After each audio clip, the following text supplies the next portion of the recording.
नाथ, आज इतके भक्त तुमच्या दर्शनासाठी आलेत. प्रत्येकाच्या डोळ्यात एक वेगळीच आस दिसते.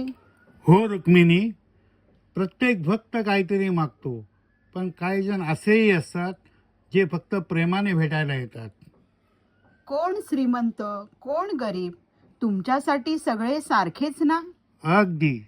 भक्ताची श्रीमंती धनात नसते, ती त्याच्या श्रद्धेत असते.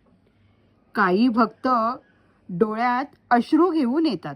आणि परत जाताना त्यांच्या मनात आशेचा दिवा पेटलेला असतो. नाथ, प्रत्येकाची इच्छा पूर्ण होते का? प्रत्येक इच्छा नाही रुक्मिणी, पण प्रत्येक भक्ताला त्याच्या भल्याचं जे असेल ते मी नक्की देतो. मग भक्तांनी काय करावं? फक्त विश्वास ठेवावा, कारण जो माझ्यावर मनापासून विश्वास ठेवतो त्याचा हात मी कधीच सोडत नाही. राम कृष्ण हरी, विठ्ठल विठ्ठल, जय हरी विठ्ठल.